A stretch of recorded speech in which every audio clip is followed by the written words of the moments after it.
En Provence, la mobilisation contre le projet de réforme des retraites reste très forte. Pas question de trêve à Noël, selon les syndicats. À Marseille, l'idée d'un centre-ville sans voitures polluantes fait son chemin. La zone a été présentée aujourd'hui. Et enfin, à Avignon, les collages contre les féminicides arrivent dans le centre-ville.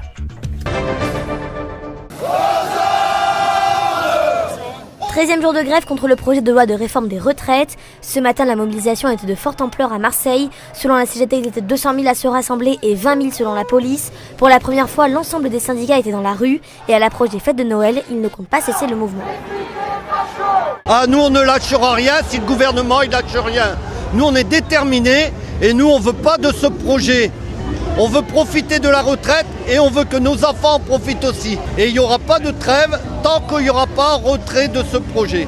Point barre. C'est pas parce qu'il y a Noël, un jour de l'an. Noël, au contraire, c'est le moment où il y a un sens à donner dans l'année. C'est quelque chose d'exceptionnel. Parce qu'il faut continuer la mobilisation parce que plein le dos là. Il y en a plein le dos. Les fêtes de Noël, ça n'arrêtera rien au mouvement. On ne fera pas de pause, il n'y a pas question de pause. On est là et la lutte, elle continue à tout moment. Et à Avignon aussi, les manifestants se sont réunis pour une mobilisation exceptionnelle avec 14 000 manifestants selon la CGT et 5 200 selon la police. Ils ont défilé le long des remparts et pour eux, c'est le même discours. Malgré les fêtes, le mouvement va continuer. Alors une trêve pour Noël, est-ce qu'il y a une trêve de leur mensonge pour Noël ? Est-ce qu'il y a une trêve de la pauvreté en France de 9 millions de nos concitoyens ? Est-ce qu'il y a une trêve des SDF qui meurent tous les jours dans la rue ? Il n'y a pas de trêve pour Noël. Donc il n'y aura pas de trêve non plus des grévistes tant qu'il ne retirera pas ce projet de loi. Moi je vois que des gens autour de moi qui sont très déterminés et décidés à aller jusqu'au bout. Et c'est pas nous qui allons soi-disant empêcher les fêtes de Noël, les travaux et tout. Il suffit que le gouvernement lâche et ça s'arrêtera. À partir de l'automne 2021, il faudra faire attention à la vignette critère collée sur le pare-brise de son véhicule. Dans le centre-ville de Marseille, une zone d'interdiction de circulation des véhicules les plus polluants sera mise en place.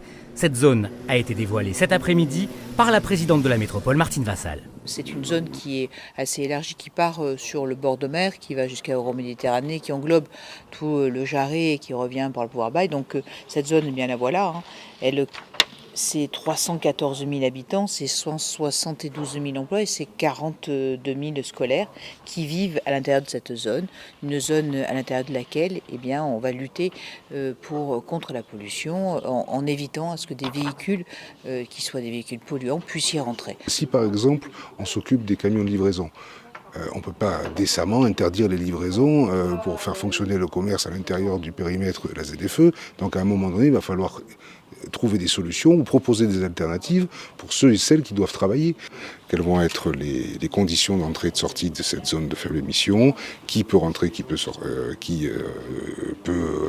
circuler les jours où il y a des gros pics de pollution, etc. Donc tout ça va faire l'objet à la fois de réunions diverses et variées de préparation et également de concertation avec la population pour arriver à déterminer un certain nombre de règles permanentes ou occasionnelles en fonction des différents pics. Tout ça doit être réglementé et surtout appliqué et contrôlé. Dans les rues d'Avignon, cette semaine, des phrases choquent. On ne tue pas par amour, pour Noël je veux maman vivante, ok, mais par rapport à quoi ? Pour la seconde fois, le collectif Collage d'affiches contre les féminicides a recouvert les murs d'Avignon de messages dénonçant les violences faites aux femmes. Si par exemple des hommes qui battent leurs femmes, ils marchent et puis ils voient ce genre de phrases, ben ouais, ça va leur interpeller. Ça pourrait être utile par rapport aux hommes qui battent leurs femmes. Franchement, c'est devenu un sujet tabou en France. Je pense que ça peut faire réagir là. Surtout que Noël c'est une période de fête. Je trouve que c'est une phrase très forte, assez efficace. Une opération préparée par ces bénévoles pour faire prendre conscience des violences conjugales qui concernent tout le monde. Je fais ça parce que je suis en colère, je suis révoltée, je suis scandalisée. La peine de mort, elle existe encore pour les femmes. Elle a été abrogée en 1981 et aujourd'hui encore, il y a des hommes qui tuent. Je veux que les femmes qui sont victimes sachent qu'on est solidaires et je veux que les pouvoirs publics prennent la vraie mesure du problème. On ne tue pas par passion, c'est pas normal de tuer, on ne tue pas par amour. Les femmes ne vont pas tuer, enfin en général, tuent pas par amour non plus. Mais inversement, les hommes tuent beaucoup plus quand on les quitte. Donc il y a a priori une question quand même d'éducation. Malgré ces nombreuses actions, en 2018, Plus de 121 femmes sont décédées sous les coups de leurs conjoints, un nombre malheureusement déjà dépassé pour l'année 2019.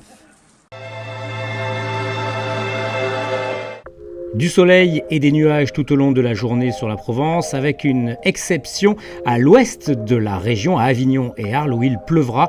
À noter également du vent d'ouest soufflant à 40 km/h. Les températures sont très douces pour la saison, car s'il fera 5 degrés à Digne le matin, il fera 13 dès l'aube à Marseille, Toulon, 12 à Aix ainsi qu'à Arles, 11 à Avignon, 8 à Manosque, jusqu'à 14 à Fréjus et Bastia. Les températures de l'après-midi sont toujours très douces, 18 à Marseille, Toulon, Arles et Aix, 19 à Avignon, c'est la température maximale également à Bastia et Ajaccio. Nous fêterons les Gassiens.